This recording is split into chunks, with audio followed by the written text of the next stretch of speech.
खबर हुगली से है। श्री रामपुर टीएमसी विधायक सुदीप्त रॉय के घर पर ईडी की छापामारी हुई है।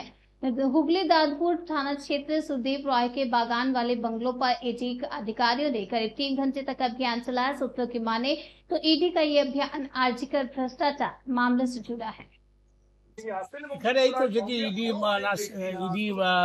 তদন্ত করতে এসেছেন, কিন্তু এখানে যা দেখলাম যে সুনামধন্য সত্যেন্দ্র নন্দী উনি আমাদের গ্রামে অনেক ডেভেলপ করেছেন।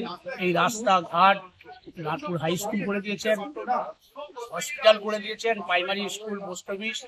উনি আমাদের গ্রামের ডেভেলপের জন্য এখানে একটা চোখের হসপিটাল করে দেবে বলেছিলেন, কিন্তু সেই জায়গাটা না বললেন আমাদের গ্রামে একজন এমএলএ সাহেবকে দেওয়া হচ্ছে চোখের হসপিটাল করবে, তার নাম হচ্ছে ডক্টর সুদীপ্ত রায়। কিন্তু তারপরে সেই চোখের হসপিটাল হলো না।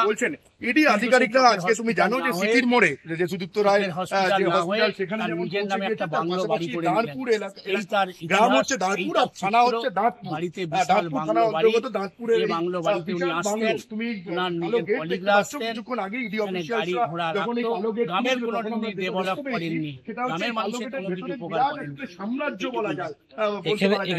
কবে দেখা গেছে লাস্ট? লাস্ট এই আসার কথা ছিল, ওই সামনে রবিবার আসতে পারেননি। উনি পুজোয় আসবেন, বিভিন্ন অকেশনে আবার মাঝে মাঝে ঢুকে পড়েন উনি। ওর সঙ্গে কেউ আসতো? ওনার সঙ্গে গাড়িতে আসতেন, আমরা গাড়িতে ভেতরে তো ঢুকিয়ে তো ভেতরে আমরা বুঝতে পারতাম না, পুলিশ গার্ড দিয়ে গাড়ি 4-5টা গাড়ি আসতো।